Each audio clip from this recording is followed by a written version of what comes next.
2018년도 1학기 중간고사 다리고 영어 문제 한번 분석 한번 들어가 보자. 자, 그럼 이제 본격적으로 어떤 문제들이 나왔는지 빠르게 한번 살펴보자. 일단 목적, 요지, 제목, 주제 다 이제 한 단락으로 이렇게 나오고 있다. 그 다음에 이제 빈칸 문제 나와 있어. 빈칸 문제에 있어서도 나와 있는 부분에 핵심적인 부분에 빈칸이 나와 있어. 뭐 전형적인 이제 그 수능 형식 문제로 나와 있다. 그 다음에 이제 내용 일치 문제도 나왔지.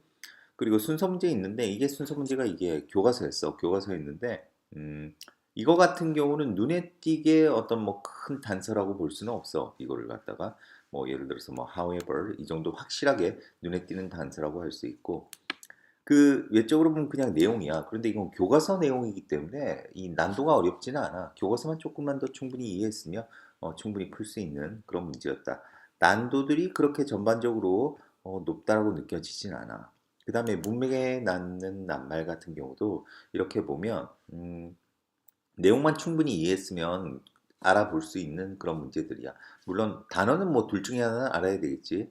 releasing, 뭐 프로노타 배출하다, distinguishing 구별하다 뭐 이런 뜻이고 improperly는 부적절하게, separate는 이제 따로 이런 뜻이지 분리시켜서. 그다음 뭐 ignore, recognize 난도 그렇게 어렵진 않아. 그다음 이제 10번 같은 경우는 주어진 문장 들어가기인데 여기도 마찬가지로 단서를 딱 줬어. 그러니까 이 다대고 같은 경우도 문장 넣기 있어서 뭐 생뚱맞은 거를 절대 내지를 않아. 이렇게 these people 딱 언급하는 게 나오지. 그리고 여기 이렇게 그들의 열정 나오잖아. 그럼 밑에 5번 같은 경우 보면 이렇게 그러한 열정 이렇게 단서들 딱딱 주어진다라는 거 알겠지? 음. 그리고 요약 문제다. 요약 문제는 사실 주제 문제하고 거의 동일한 맥락에서 우리가 보면 될 것 같고 그 다음에 또 뭐 제목 문제 나와 있다. 좀 느낌상으로 보면 이 제목, 주제, 요지 뭐 이런 것들이 굉장히 많이 내는 그런 유형의 학교라고 할 수 있다. 그 다음에 이제 이거는 또 제목 문제 나왔고 빈칸 문제 나왔지. 빈칸 문제 여기 나오고 그 다음에 이제 빈칸 문제들이 또 나오고 있어. 15번도 빈칸 문제고 자, 뭐 나름대로 생뚱맞은 어떤 부분에 빈칸은 내지는 않아. 주로 핵심적인 부분에 있어서 빈칸을 내고 있어. 이것도. 자, 그 다음 이제 또 제목 문제 있고 그리고 가리키는 대상 문제가 있었다. 여기도 이제 주어진 문장 넣기인데 주어진 문장의 단서 같은 경우 보면 단서 주어진다. 이렇게 이 문제 이런 부분들 단서를 딱 주고 있다라는 거. 20번 같은 경우도 단서 있는 부분을 딱 문장 넣기를 내. all of these things 이런 것들. 자, 단서를 딱딱 주어지니까 너희들도 이제 그 다대고 학생들 준비하는 데 있어서 이렇게 선생님이 아마 시험 준비하는 데 있어서 그 문장 넣기나 순서의 단서라고 하는 것들이 있을 거야. 그런 부분들은 철저하게 공부를 해야 되겠지. 그다음 뭐 일치 문제 이렇게 나올 수 있어. 그다음 빈칸 문제. 자, 다대고 일단 서술형에 들어가기 전에 문제를 빠르게 한번 살펴봤는데 어떤 특징이 느껴지니? 물론 너희들은 고등학교 시험을 안 쳤기 때문에 아직 뭐 어떤 느낌을 잘 못 받을 수 있는데 다대고 문제의 특징, 서술형을 제외하고 문제의 특징은 어법을 안 낸다는 거야, 이 학교는. 자, 그러면 좀 한번 너희들이 알기 쉽게 한 표를 가지고 너희들한테 설명을 해줄게. 자, 다대고의 이게 객관식 문제만 가지고 선생님 표를 만들어 놨어. 그러면 제일 많이 나온 게 뭐니? 이렇게 주제, 요지, 제목. 요게 이제 제일 많이 나왔다. 그 다음에 또 이제 많이 나와 있는 게 이제 빈칸 넣기. 요렇게 많이 나왔어. 근데 사실 우리들은 요렇게 한 덩어리로 봐야 돼. 주제, 요지, 제목, 문단 요약 있지. 문단 요약. 얘를 한 덩어리로 봐야 돼. 이게 사실 다 이제 주제나 요지나 다 같은 맥락의 문제라고 보는데, 그러니까 35% 정도가 여기서 나왔다고 이렇게 볼 수가 있는 거야, 이게. 자, 그 다음에 빈칸 넣기는 뭐 당연히 기본적으로 25% 상당 부분 많은 건데, 또 우리가 뭘 특징 있게 봐야 되냐면 문장 넣기 순서가 있어. 얘도 한 덩어리로 봐야 돼. 그러니까 얘도 한 20%의 수준으로 나왔다고 보면 돼. 그 다음에 이제 내용 일치, 그 다음에 지칭 5% 이렇게 나왔다는 거. 그러니까 상당히 이제 주제 요지에 있어서 비중이 높아. 주제 요지에 있어서 비중이 높고, 그리고 사실 빈칸 같은 경우도 이제 보통 핵심 부분에 있어가지고 빈칸을 뚫지 않니. 그러니까 거의 주제 파악하는 것들이 어떻게 보면 아주 폭넓게 보면 거의 한 60%에 육박할 정도로. 왜냐하면 빈칸도 주제에 준하는 중요한 정보에 있어서 이제 빈칸이 뚫려지는 거니까 거의 그런 부분에 있어서만 확실하게 알아도 상당 부분의 문제를 객관식에서 맞출 수 있다 이 얘기가 나오고 그다음에 뭐 문제안기 순서 같은 경우는 아까 선생님이 언급을 했는데 거의 단서들을 위주로 만들어냈어. 그러니까 상대적으로 아주 막 난도가 높아지지는 않을 거라는 거야. 그 다음에 이제 내용일치 지칭. 그리고 아까 언급했다시피 어법 문제를 내지 않는다는 거.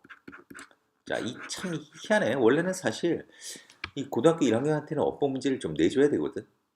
그래야지 아이들이 이제 좀 더 문장을 구성하는 데 있어서 좀 신경을 쓰고 공부를 하게 되는데, 자, 이거는 왜 그런지 모르겠어. 근데 다대는 내지를 않아. 그리고 얼핏 듣기로 뭐 너희들도 요번에 뭐 선생님들이 거의 뭐 어법 문제는 안 낸다고 얘기를 했다고 들은 것 같은데, 어쨌든 이게 다대 객관식의 참 특징이야.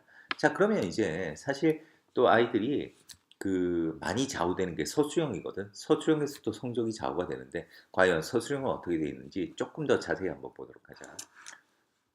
자, 서술형을 한번 살펴볼 건데 서술형은 작년 같은 경우 전부 다 교과서에서 냈어.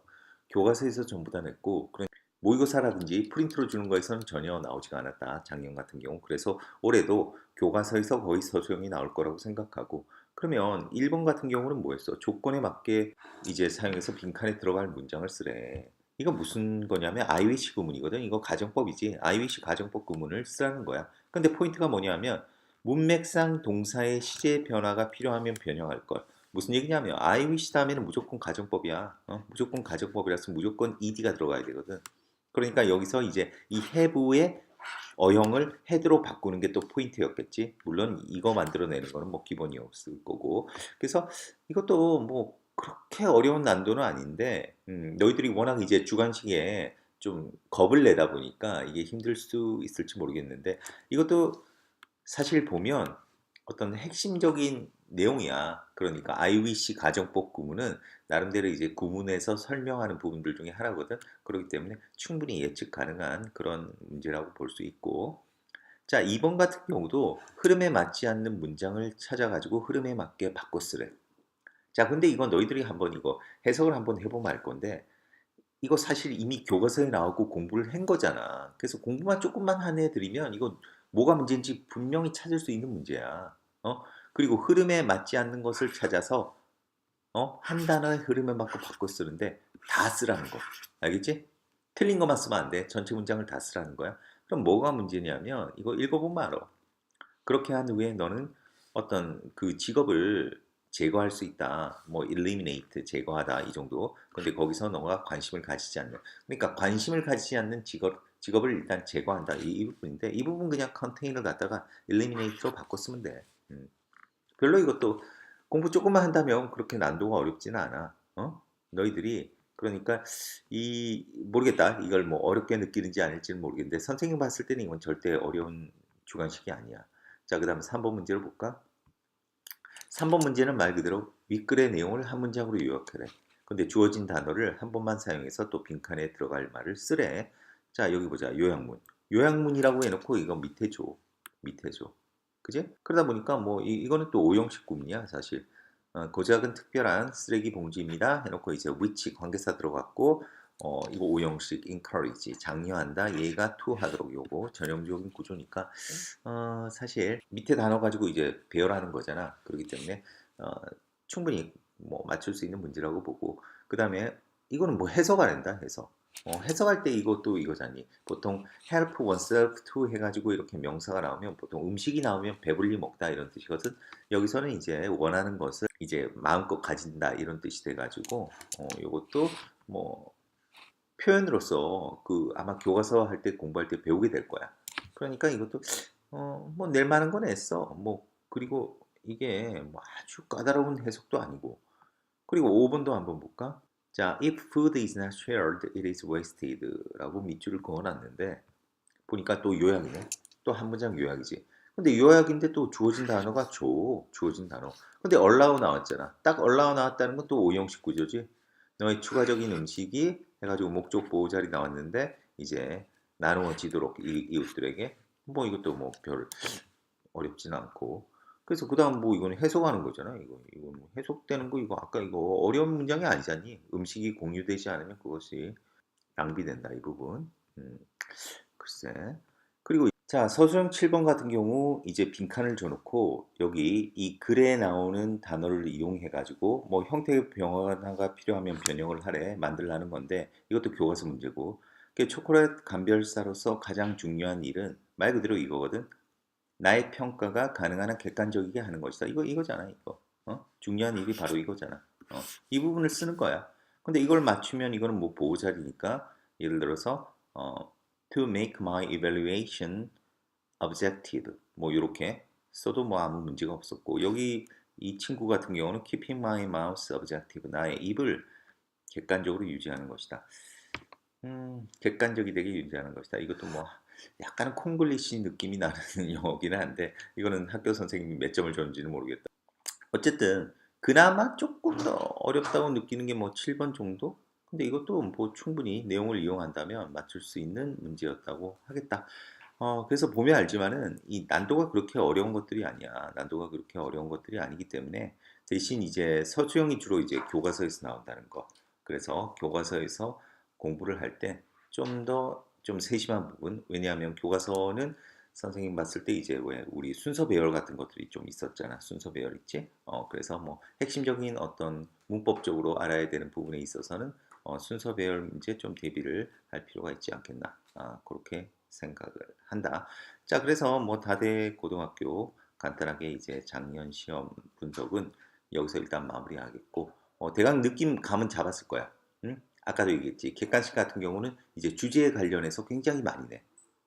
그러니까 주제 부분에 있어서 너희가 정리를 꼼꼼하게 해놓고 그리고 서술형 같은 경우는 이제 교과서에 있어서 서술형 그 어떤 핵심적인 문장에 대한 너희들이 라이팅 공부를 따로 좀 핵심적인 문장을 따로 정리해 가지고 계속 그 부분에 있어서 문장 만들어내기 연습을 한다면 별 무리 없이 할 수 있을 거라고 생각합니다. 자, 그럼 다대고 분석은 여기서 마무리하겠습니다. 수고했습니다.